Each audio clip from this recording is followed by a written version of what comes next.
Terima kasih kepada tim Praise and Worship yang sudah mengajak kita mengingat kebaikan Tuhan pada hari ini. Amin. Saudara, pada hari ini kita akan kembali belajar tentang surga. Kita dua pertemuan terakhir kita belajar tentang Roh Kudus dan kemudian tentang surga. Hari ini kita akan lanjutkan lagi. Kita akan lihat lebih dalam dan lebih jauh lagi tentang surga. Amin. Karena saudara, memang surga itu adalah sesuatu yang dijanjikan oleh Tuhan. Jadi baik bagi kita apabila kita memahaminya dengan baik dan mempunyai keyakinan yang teguh akan surga yang dijanjikan oleh Tuhan. Amin. Saudara, tema kita pada pagi hari ini adalah keyakinan akan surga. Nyata, dijanjikan, dan dapat dipastikan. Amin. Saudara, akan banyak ayat-ayat di sana dan saya tidak akan membukanya, tetapi saudara nanti akan saya berikan catatannya. Biasanya setelah khotbah pada hari Minggu atau setelah khotbah pada hari Kamis kemarin, kita selalu akan menuliskan ayat-ayat yang mungkin saudara perlu membaca kembali dan melihat, agar supaya semua yang kita pelajari ini senantiasa berdasarkan atas kebenaran firman Tuhan. Amin. Saudara, next slide. Saudara, tesis khotbah saya pada hari ini adalah surga bukanlah hayalan, tetapi tempat nyata yang disediakan Allah, dan keyakinan itu tumbuh melalui firman dan Roh Kudus. Di dua pertemuan terakhir, Bapak Gembala kita, Pendeta Husin Alay, sudah menyampaikan khotbah yang luar biasa, dan hari ini kita akan kembali melihat lebih dalam dan lebih dalam lagi. Amin. Surga bukanlah hayalan, saudara, tetapi tempat nyata yang disediakan Allah. Dan kita perlu yakin, saya sangat percaya Bapak Ibu Saudara, kita perlu yakin. Dan keyakinan itu sesungguhnya adalah apa yang dikehendaki Tuhan di dalam hidup kita. Tuhan mau kita yakin. Jadi bukan tidak yakin, bukan ragu-ragu seperti itu ya. Next slide, mari kita lihat pada pertanyaan pengantar. Ada dua pertanyaan untuk kita pada hari ini. Yang pertama, seperti apa jika surga itu adalah nyata? Bapak Ibu Saudara, jika itu nyata, seperti apa sebenarnya surga menurut Alkitab? Itu penting untuk kita lihat jawabannya ya. Kemudian yang kedua yang menjadi pertanyaan pengantar kita pada hari ini adalah, bisakah Anda yakin akan masuk ke sana? Itu adalah dua pertanyaan yang akan kita jawab pada pertemuan hari ini. Next slide. Saudara, saya ingin mengajak kita untuk mengimajinasikan seperti apakah surga itu. Di dalam Alkitab dilukiskan bahwa surga itu begitu indah, walau kita tidak bisa melihat atau memahami semuanya. Tetapi saya akan memberikan kepada kita beberapa prinsip nantinya ya, supaya kita waktu mengimajinasikannya, saudara, itu imajinasi kita benar adanya ya. Bukan imajinasi yang ngawur. Nanti saya akan berikan beberapa prinsip. Tetapi saudara, kalau saudara lihat ini adalah hotel yang berada di bawah laut, saudara. Kalau saudara lihat, kira-kira indah nggak ya? Kalau saudara lihat di situ, mungkin jangan-jangan nggak tidur, hanya melihat ikan-ikan ya di situ. Jadi nggak bisa tidur ya. Ini adalah hotel yang berada di bawah laut. Beberapa hotel itu ada di Maldives, di Maladewa ya, di Sri Lanka ya. Slide selanjutnya. Nah, saya mengajak kita untuk enjoy dulu ya. Gambar-gambar yang luar biasa. Walaupun ini belum di surga, Bapak Ibu Saudara, ini baru di dunia ya. Di bumi, baru di bumi aja udah luar biasa ya, karena memang Tuhan yang menciptakannya luar biasa. Next slide. Nah, ini restorannya, saudara. Ini bukan restoran dengan akuarium, tetapi restoran yang memang ada di bawah laut, Bapak Ibu Saudara.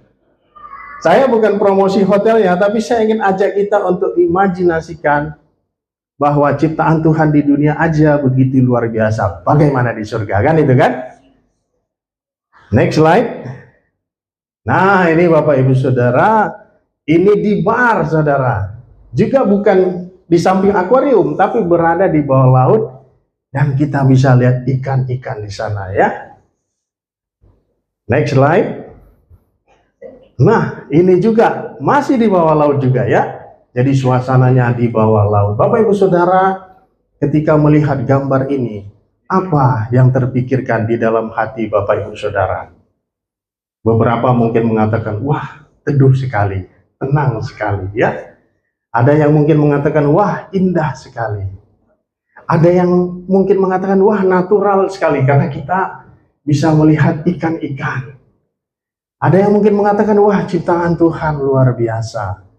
Ada yang mungkin mengatakan, wah, ini hotelnya luar biasa. Intinya Bapak Ibu Saudara, ini adalah sesuatu yang indah.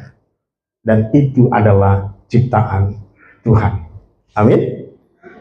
Kalau kita bersama dengan Tuhan, Tuhan itu adalah Tuhan yang maha besar, maha hebat, pencipta, dan mempunyai cita rasa yang sangat tinggi, saudara.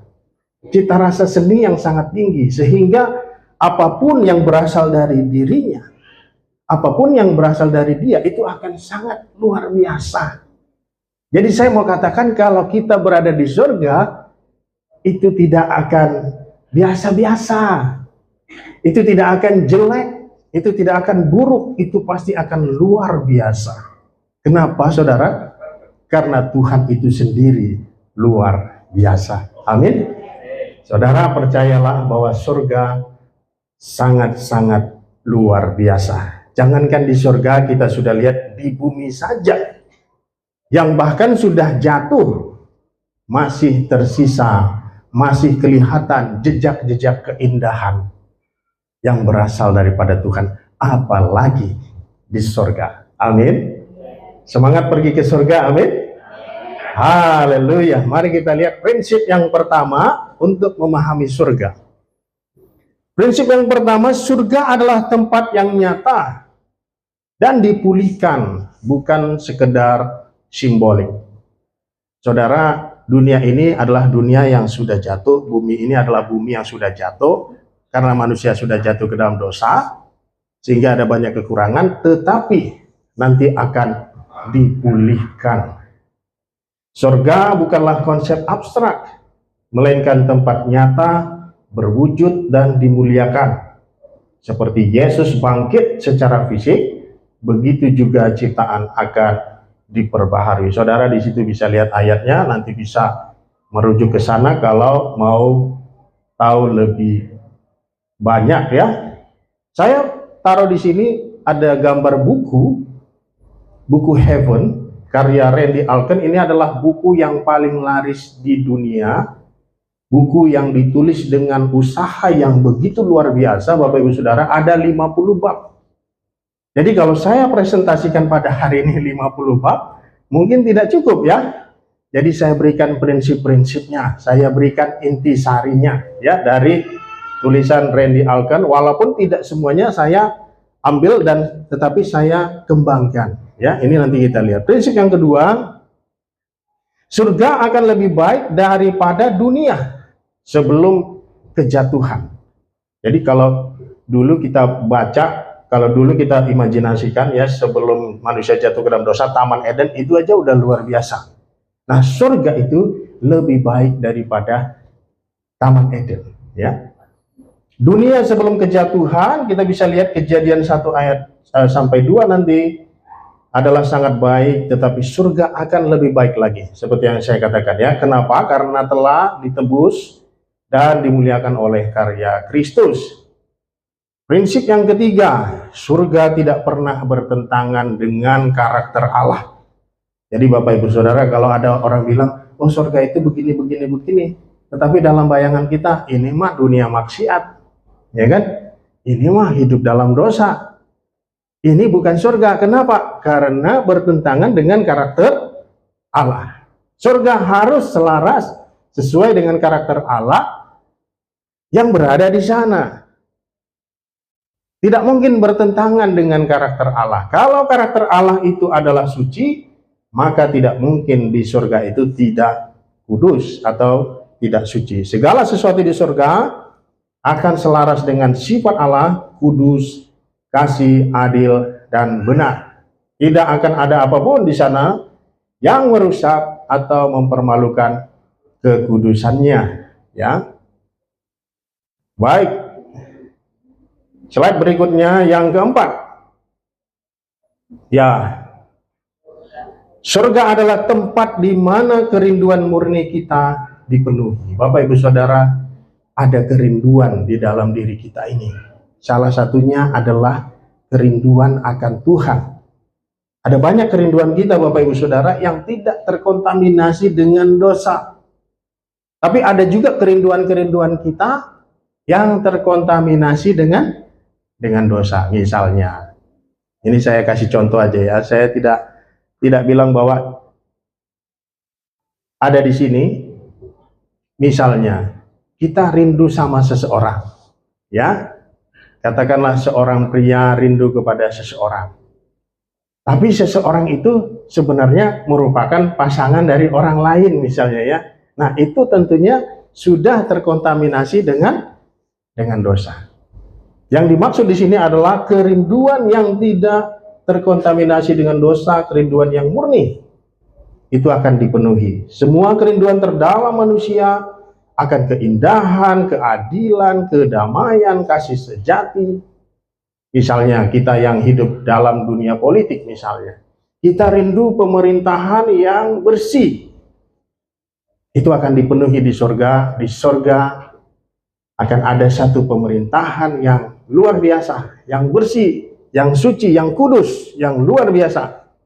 Tidak akan ada korupsi di sana Bapak Ibu Saudara ya. Yaitu pemerintahan Tuhan Yesus, pemerintahan Allah, pemerintahan Kristus ya. Kemudian next slide. Prinsip yang kelima, surga akan memulihkan segala hubungan yang rusak dalam Kristus. Jadi saudara, kalau hubungan kita di dunia kadang-kadang masih tidak sempurna, masih ada konflik, masih ada tidak akur, di surga nanti tidak ada berantem-berantem lagi saudara. Hubungan kita dipulihkan. Ada persekutuan yang sempurna di sana. Ada kasih, sukacita, luar biasa ya. Next slide. Prinsip yang keenam, apa yang tidak kita dapatkan di dunia akan digenapi di surga. Keadilan yang tertunda, pengharapan yang hancur, cinta yang hilang, semuanya akan dipulihkan atau digenapi secara sempurna oleh Allah yang setia. Prinsip yang ketujuh, surga adalah perpanjangan dari kehidupan kekal yang dimulai sekarang. Jadi Bapak Ibu Saudara, jangan kita juga berpikir bahwa kehidupan nanti nggak ada hubungannya dengan kehidupan kita hari ini. Ada. Rick Warren mengatakan bahwa kehidupan di surga itu, kehidupan kekal itu adalah tujuannya. Dan kita selama di dunia ini adalah mempersiapkan diri kita. Rick Warren mengatakan hidup adalah persiapan menuju kekekalan. Ya. Yang kedelapan, prinsip kedelapan, kehidupan di surga akan aktif, bermakna dan penuh sukacita. Nah, kalau di antara Bapak Ibu Saudara pernah berpikir bahwa surga itu tempat kita malas-malasan, ya, makan minum. Nah, itu adalah imajinasi, itu adalah pemikiran yang salah. Kenapa Bapak Ibu Saudara? Karena kehidupan di surga itu aktif, kreatif, bermakna dan penuh sukacita.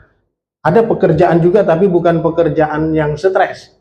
Kalau Bapak Ibu Saudara mungkin punya pengalaman tidak enak bekerja di kantor, ini tidak ada di surga ya. Di surga itu kreativitas, menjelajah dan lain sebagainya ya. Prinsip yang kesembilan, identitas dan keunikan kita akan tetap ada di surga. Jadi kita di surga adalah orang yang sama, bukan yang lain. Tetapi mungkin yang saya percaya penampilannya berubah ya. Kalau selama di dunia ada sakit penyakit, mungkin ada jerawat, mungkin ada bekas luka, itu hilang semua Bapak Ibu Saudara. Kenapa? Karena sudah dipulihkan, ya. Kita akan dibangkitkan dengan tubuh kemuliaan. Itu prinsip yang ke-9. Yang ke-10, surga akan membuat segala penderitaan di dunia ini layak dijalani. Bapak Ibu Saudara, mungkin kita berpikir, aduh berat ya hidup di dunia ini. Ada banyak tantangan, ada banyak cobaan, ada banyak penderitaan. Bapak Ibu Saudara, prinsip yang ke-10, Kenapa hidup di dunia ini layak dijalani walaupun berat? Karena nantinya Bapak Ibu Saudara, segala penderitaan sekarang itu tidak sebanding dengan kemuliaan yang akan dinyatakan kelak. Bapak Ibu Saudara bisa lihat ayatnya di situ saya cantumkan, ya. Jadi itu adalah 10 prinsip ketika kita melihat, ketika kita sedang memikirkan surga. Bapak Ibu Saudara, semua pemikiran-pemikiran kita, beban kita pada hari ini di dunia itu nanti akan dijelaskan. Pertanyaan-pertanyaan kita, masalah-masalah kita, hal-hal yang sulit kita terima di dunia ini akan dijelaskan dari perspektif Allah. Sehingga apa? Sehingga kita menjadi jelas. Dan sehingga kita bersuka cita, kita mengerti, kita menerimanya, dan kita benar-benar bersyukur kepada Tuhan. Amin. Baik, ini adalah poin besarnya. Yang pertama, next slide. Surga itu nyata, mulia, dan dipenuhi hadirat Allah. Ya, seperti yang saya katakan bahwa surga itu adalah sesuatu yang dijanjikan Tuhan. Di dalam Yohanes 14 ayat 2 sampai 3, ya, di sana ada ayatnya. Bapak Ibu Saudara mungkin diminta dengan kasih, ya, salah seorang dari kita membacakannya. Ya, Bu Lingling mungkin Yohanes 14 ayat 2 sampai 3.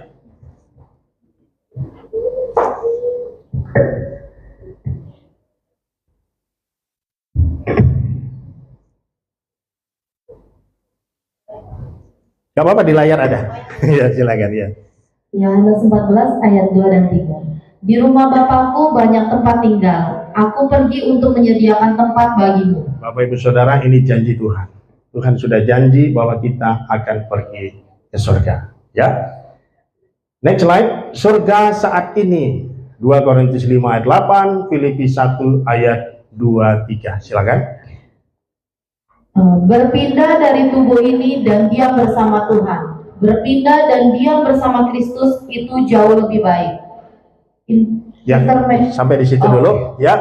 Jadi Bapak Ibu Saudara, kalimat yang pertama itu dari 2 Korintus 5 ayat 8, berpindah dari tubuh ini dan diam bersama Tuhan.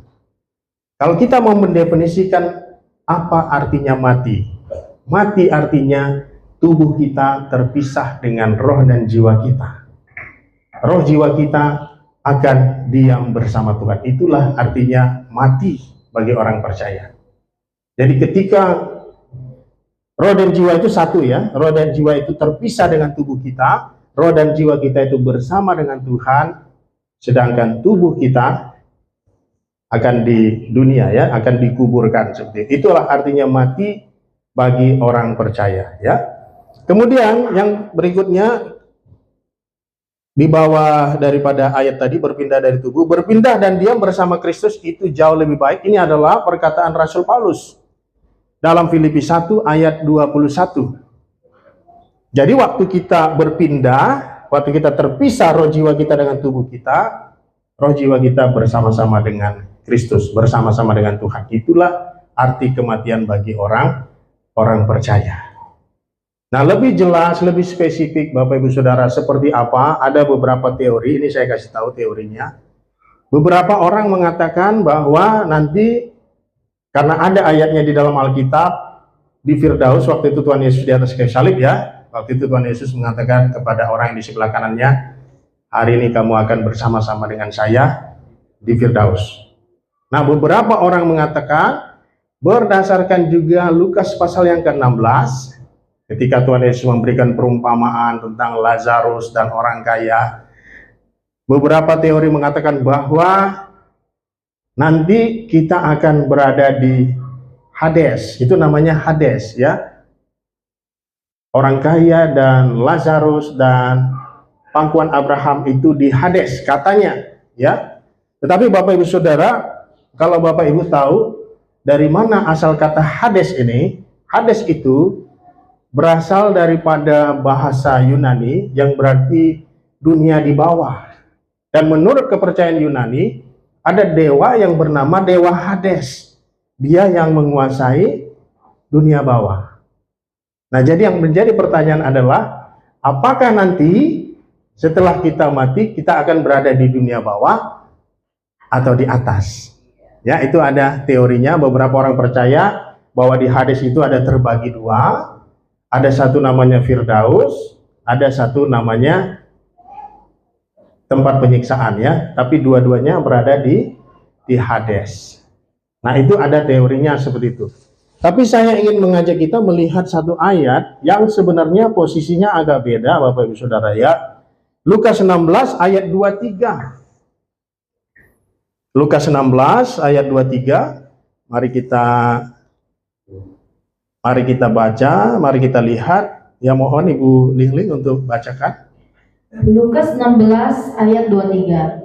Orang kaya itu juga mati lalu dikubur, dan sementara ia menderita sengsara di alam maut, ia memandang ke atas dan dari jauh dilihatnya Abraham dan Lazarus duduk di pangkuannya. Ya, jadi kalau kita lihat di sini, posisi daripada Lazarus itu jauh di atas, Bapak Ibu Saudara. Di atas daripada orang kaya itu. Jadi apakah itu akan berada di atas atau di bawah? Sangat mungkin juga posisinya di atas, ya. Jadi bukan berada di bawah. Kenapa dibuat seolah-olah dekat dan bisa berkomunikasi? Karena ini Tuhan Yesus sedang menjelaskan perumpamaan. Tetapi menurut Randy Alcorn, penulis buku tadi, mengatakan bahwa surga nanti tetap berada di atas. Jadi waktu kita nanti meninggal, katakanlah, maka tubuh jiwa kita, antara tubuh dan jiwa kita akan terpisah, dan kita akan berada di surga bersama dengan Tuhan. Amin. Haleluya, berikan kemuliaan buat Tuhan yang sudah janjikan kita hal yang sangat luar biasa ini. Mari kita lihat kembali pada slide. Di situ disebut intermediate body. Ini juga ada dua teori yang berbeda, Bapak Ibu Saudara. Ada yang mengatakan bahwa nanti kita waktu berada di surga yang sekarang, nanti itu dalam wujud roh.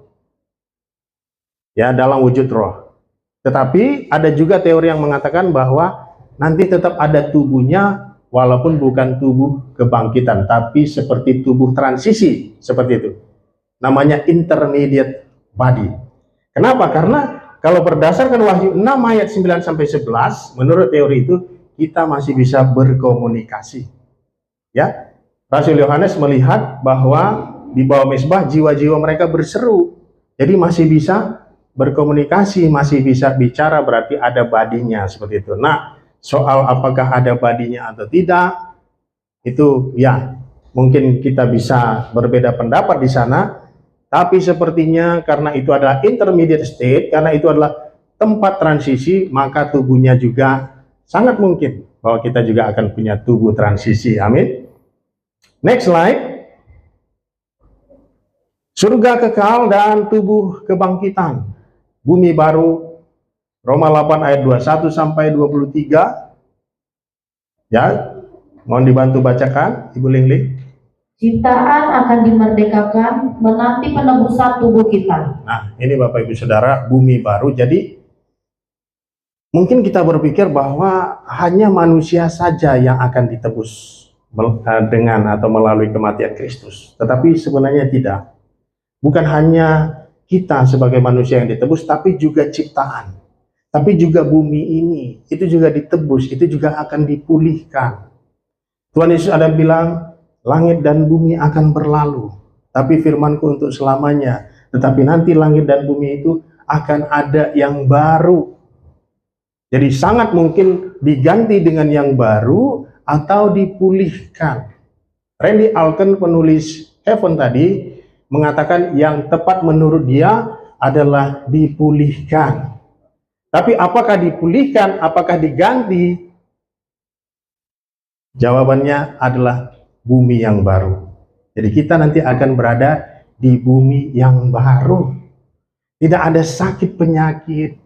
Kalau kita lihat tadi gambar hotel di bawah laut itu luar biasa.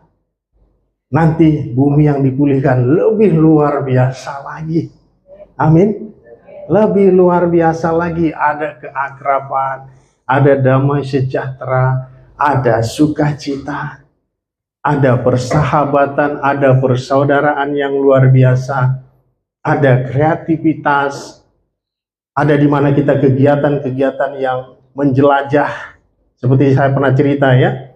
Dan saya juga percaya, walaupun tidak ditulis dalam buku Randy Alkan, saya juga percaya planet-planet juga nanti dipulihkan, dibuat lebih bagus.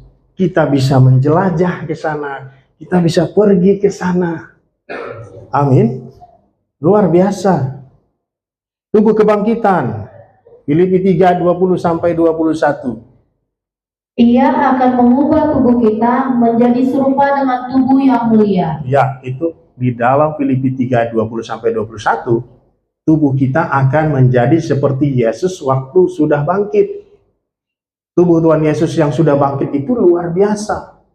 Kita barusan hari Kamis lalu merayakan kenaikan Tuhan Yesus. Kita juga mempunyai potensi untuk hal-hal yang seperti itu yang luar biasa. Kita juga akan bisa terangkat, saudara. Kita juga akan bisa terbang, seperti saya katakan. Apa yang diimajinasikan dalam film tentang Superman, tentang Iron Man yang terbang-terbang itu juga bisa dipenuhi di dalam hidup kita. Amin. Karena sesungguhnya itu bukanlah dosa, itu bukanlah sesuatu yang salah. Itu adalah kerinduan, dan kerinduan itu akan digenapi di dalam hidup kita. Selanjutnya, aktivitas kekal. Aktivitas kekal, menyembah, bekerja, menjelajah, dan bersekutu dalam tubuh kebangkitan. Ya, menyembah Tuhan tetap ada, bekerja tetap ada, tapi bukan bekerja stres, tapi lebih kepada bekerja kreatif, bekerja partisipatif. Bekerja itu tidak selamanya negatif, saudara. Ada orang yang bekerja karena passionnya dalam bidang itu, dia bisa bekerja berhari-hari. Saya pernah dengar, siapa yang menemukan iPhone Apple, siapa? Steve Jobs. Steve Jobs pernah bekerja berhari-hari. Kenapa? Karena passionnya di situ, saudara. Jadi bekerja tidak selalu dalam artian bahwa itu membosankan. Bekerja di dalam konteks ini adalah bekerja dengan sukacita, partisipatif, kreatif, ya. Jadi sangat benar bahwa nanti di surga kita akan tetap bekerja, tapi bukan kerja stres, ya. Bukan kerja yang pikirkan, aduh, kok kayaknya kerjanya nggak sebanding nih dengan income-nya. Nggak akan begitu, ya. Tidak akan seperti itu, Bapak Ibu Saudara, tapi bekerja sukacita. Menjelajah tadi saya sudah sebutkan, bersekutu dalam tubuh kebangkitan. Ya, kita punya persekutuan yang luar biasa. Next slide. Ilustrasi pulang ke rumah. Jadi ini saudara, kalau Bapak Ibu Saudara pernah membaca, beberapa waktu lalu juga saya pernah sampaikan tentang seorang anak yang bungsu kembali ke rumah Bapa, kembali ke rumah bapaknya. Ke surga itu adalah sama seperti kita kembali ke rumah Tuhan, kembali kepada Tuhan.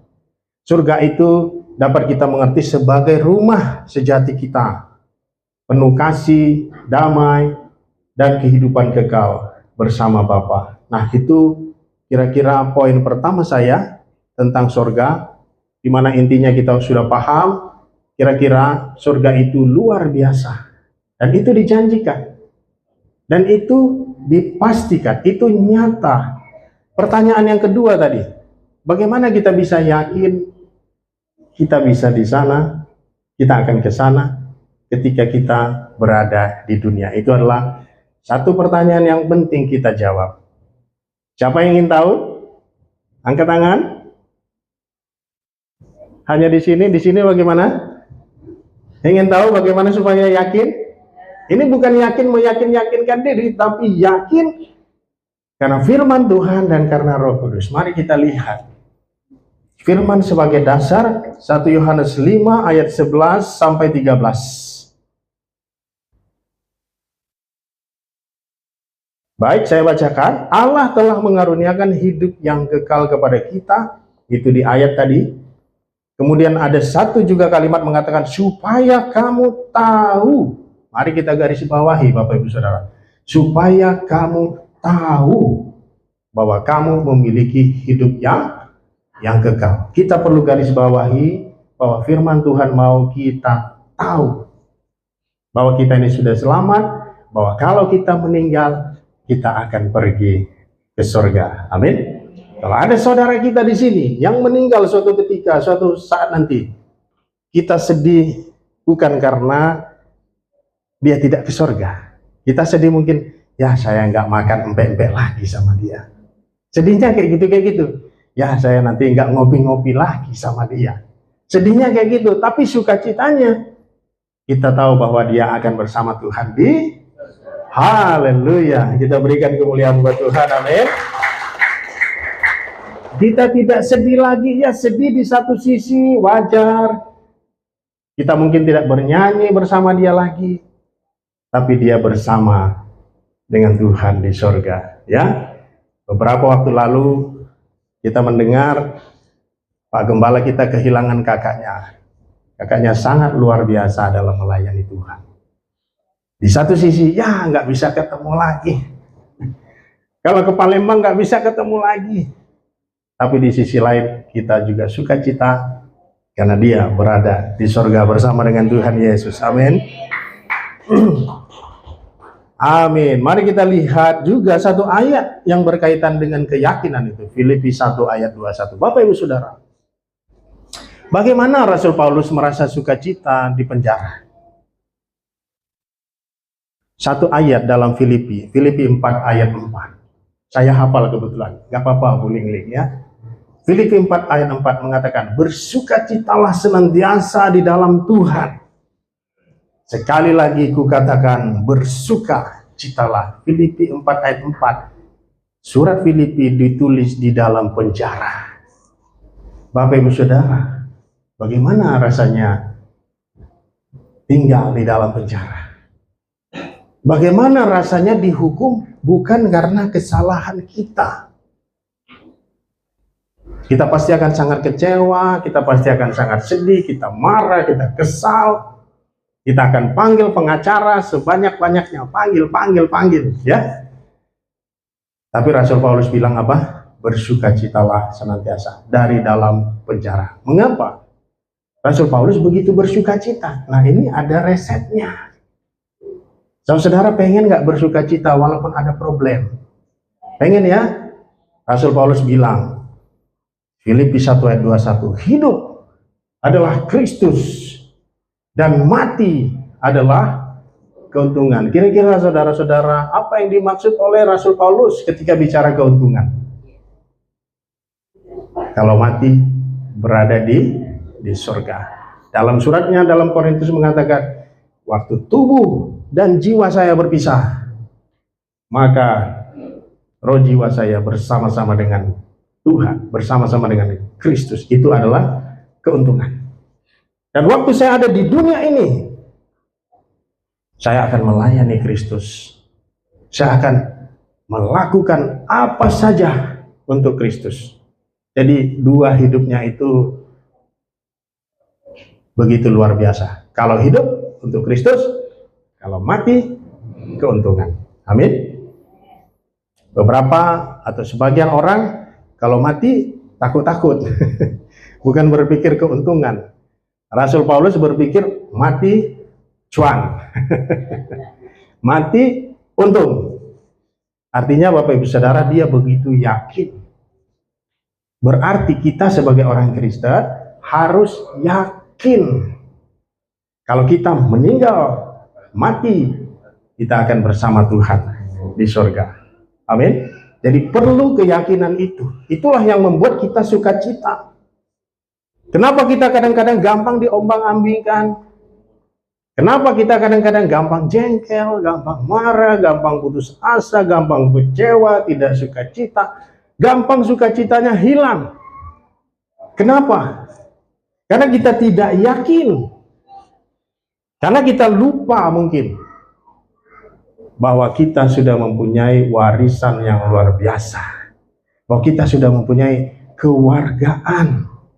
Ya, Pak Gembala sudah kasih gambarnya beberapa waktu lalu, gambar kewargaan. Kalau meninggal, kalau mati, kalau pergi, kita akan berada di surga. Amin. Nah, ini satu ayat yang akan membantu kita, Bapak Ibu Saudara. Roma 8 ayat 16. Kesaksian roh. Mohon dibantu Ibu Lingling. Roh bersaksi bersama roh kita bahwa kita adalah anak-anak Allah. Nah, ini masih berkenaan dengan pelajaran kita pada hari Minggu yang lalu tentang roh yang menyala. Keyakinan itu bukan kita yang meyakinkan diri kita, Bapak Ibu Saudara. Tapi seiring kekudusan kita, kedewasaan iman kita, seiring pertumbuhan rohani kita, Roh Kudus itu yang meyakinkan kita. Di dalam hati kita dia akan meneguhkan. Dia akan bilang, Ling-ling, kamu itu warga kerajaan sorga. Rasul Paulus, kalau kamu mati itu adalah keuntungan. Roh Kudus itu, Bapak Ibu Saudara, yang akan bicara di dalam hati kita. Itu sebabnya perlu dewasa secara rohani. Itu sebabnya hari Minggu perlu pergi ke gereja. Untuk apa? Supaya rohani kita tumbuh, keyakinan kita tumbuh. Roh Kudus akan yakinkan kita. Roh Kudus akan bersaksi bersama dengan roh kita bahwa kita ini adalah anak-anak Allah.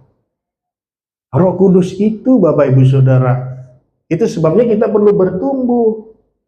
Makin bertumbuh, makin rohani, makin dewasa iman, makin yakin, makin seperti Rasul Paulus yang berkata hidup adalah Kristus, mati adalah keuntungan. Kalau belum dewasa rohani, masuk surga nggak ya? Masuk surga nggak ya? Kayak gitu pemikirannya.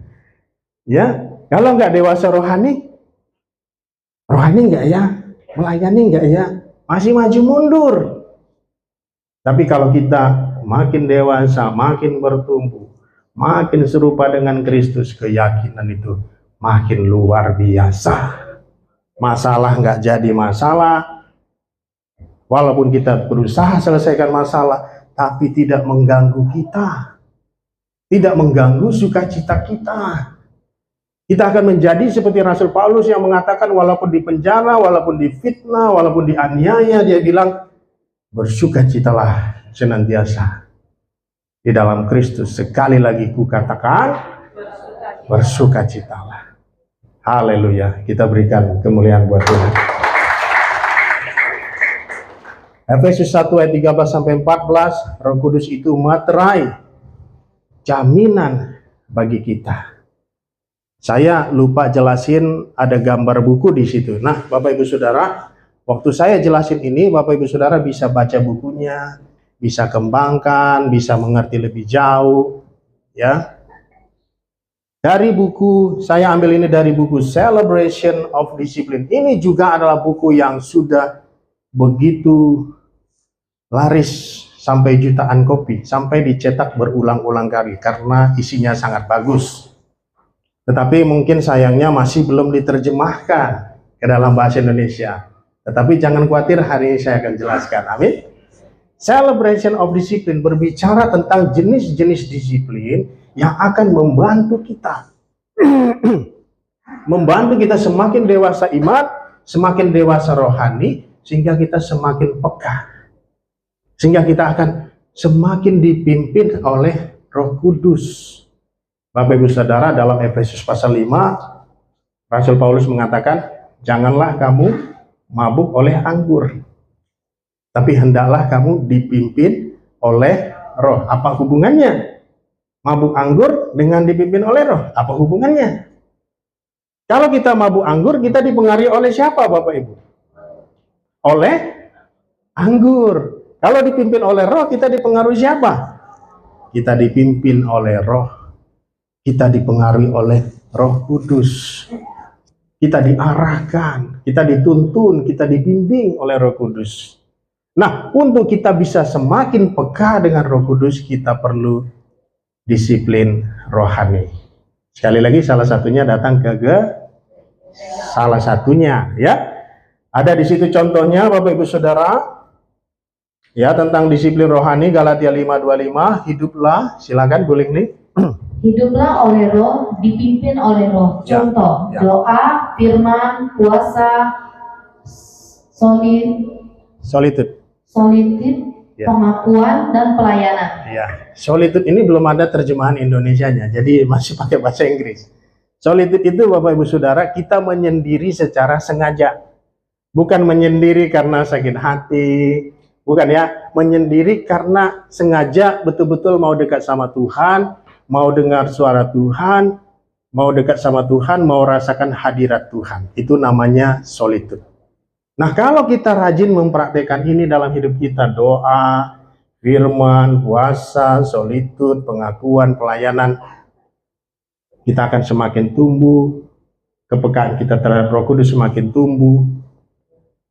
By the way, Bapak Ibu Saudara, bukan saya mau promosikan, tapi kalau mau promosikan boleh juga dong ya. Kegiatan-kegiatan kita di GBI JDC itu ada doa puasa, amin. Ada pelajaran firman, ya. Solitude ini bisa sendiri-sendiri aja ya, karena ini menyendiri secara sengaja, secara intensional. Ya, kemudian apalagi ada pengakuan, ya, misalnya kita belajar, kemudian ada pergumulan, ini kita bicara. Kemudian apalagi pelayanan.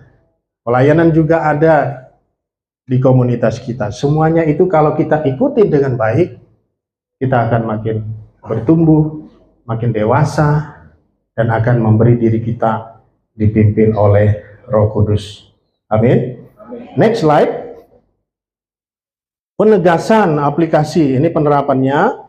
Semakin dalam kita, ya silakan Bu Lingli. Semakin dalam kita mengenal firman dan disiplin rohani, semakin kuat kesaksian roh dan keyakinan akan rumah surgawi kita. Ya, itu. Jadi kalau kita rajin mengikutinya, mengasihi Tuhan, rajin mempraktekannya, bertumbuh, semakin yakin. Ya, dan yakinnya itu bukan kita yang yakinin diri kita, tapi seperti Alkitab tadi katakan, Roh Kudus yang akan yakinkan kita. Dia akan bersaksi. Ya, next slide. Ya, refleksi dan ajakan. Silakan dibacakan. Refleksi, apakah saya rindu surga? Apakah saya memberi ruang bagi firman dan roh bekerja? Nah, ini lebih kepada aplikasinya Bapak Ibu. Berikan Roh Kudus bekerja dalam hidup kita. Berikan ruang bagi firman dan roh bekerja. Kita ikut, kita belajar, kita latihan, kita patuh. Kita coba praktekkan, maka akan grow, makin yakin. Nah, itulah sukacita. Bapak Ibu Saudara, tadi saya kasih gambar. Saya kasih gambar hotel di bawah laut. Ya, saya memang tidak pernah ke sana. Tapi saya pernah tinggal di hotel 2,5 bulan. Hotel bintang 4. Dan kamar saya waktu itu karena dalam kaitan kerja ya. Kamar saya waktu itu Bapak Ibu Saudara, kalau dibuka tirainya itu menghadap laut. Keren ya? Dibuka hadap laut. 2,5 bulan Bapak Ibu Saudara, makan gratis, minum gratis, laundry gratis, semuanya gratis. Dan saya waktu itu bersama dengan istri saya dan anak saya waktu itu masih usia 1 tahun. Elena ya, Elton belum ada, masih belum tahu ada Elton apa enggak ya. Baru satu itu, umur 1 tahun, 2,5 bulan. Tapi Bapak Ibu Saudara tahu, 1 minggu tinggal di sana, istri saya nangis. Ya, ini beda ceritanya dengan Pak Gem yang sangat romantis ya. 1 minggu nangis. Saya bilang, kok nangis? Tinggal di hotel begini, luar biasa. Kok nangis? Dia bilang apa? Ini saya gosipin istri saya di depan dia sendiri ya. Dia bilang, saya nggak ada teman di sini. Sebelah kiri kanan tamu, Kamu sibuk kerja, pagi pulang malam. Sepi banget di sini katanya. 1 minggu, Bapak Ibu Saudara. Artinya apa? Artinya bukan soal kemewahannya. Walaupun nanti di surga memang sangat luar biasa. Cita rasa seninya sangat luar biasa. Kemewahannya luar biasa. Tapi kalau tidak ada relasi dengan Tuhan, percuma. Kalau tidak ada relasi persekutuan dengan saudara-saudara kita, percuma. Ini yang dirasakan mungkin oleh orang yang berada di puncak kesuksesan, tapi dia sendirian. Dia jauh dari orang-orang. Seperti yang saya ceritakan tentang Steve Jobs. Steve Jobs berhari-hari membuat karyanya sendirian. Akhirnya temannya pada pergi. Dia bilang, kamu udah jadi lain, kamu sendirian kok senang banget. Nggak senang lagi ngobrol sama kami. Terus saudara, di surga, di surga bukan hanya ada kemewahan. Ada relasi dengan Allah. Itu yang tidak kalah penting. Dan itu adalah yang utama. Amin. Dan kita bisa mulai itu di dunia. Kita bisa mulai dekat dengan Tuhan. Kita mulai bisa dekat dengan saudara-saudara kita. Akrab, bersekutu, bersukacita, memuji Tuhan bersama-sama. Apakah saya rindu surga? Apakah saudara rindu surga? Saudara bisa lihat prinsip-prinsip tadi, imajinasikan. Supaya apa? Supaya imajinasinya benar. Ada imajinasi-imajinasi yang kadang-kadang membuat orang nggak semangat pergi ke surga. Ada beberapa gambaran yang membuat orang jadi nggak semangat pergi ke surga. Kenapa? Karena surganya tidak alkitabiah. Karena surganya bertentangan dengan karakter Allah. Karena surganya tidak betul-betul seperti yang Tuhan janjikan, seperti yang Tuhan sampaikan di dalam firman-Nya. Next slide. Ya, ini tadi saya berikan buat teman-teman yang mau baca, yang mau kembangkan, silahkan. Bisa baca referensi ini. Ada buku Heaven, ya, karya Randy Alkan dan Celebration of Discipline. Next slide.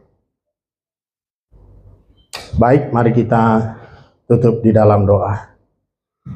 Sebelumnya mari kita merenungkan apa yang sudah kita pelajari pada hari ini, Bapak Ibu Saudara. Kita renungkan, kita syukuri anugerah Tuhan, kasih Tuhan, janji Tuhan yang luar biasa dalam hidup kita. Mari kita berdoa agar kita boleh diberikan keyakinan, agar kita boleh diberikan sukacita, sukacita surgawi, keyakinan yang besar karena Roh Kudus bersaksi bersama-sama dengan roh kita bahwa kita adalah anak-anak Allah. Ya Tuhan, tanamkanlah dalam kami kerinduan akan rumah surgawi-Mu, dan teguhkanlah iman kami melalui firman dan Roh-Mu yang kudus. Mari kita semua yang percaya dan aminkan bersama-sama katakan,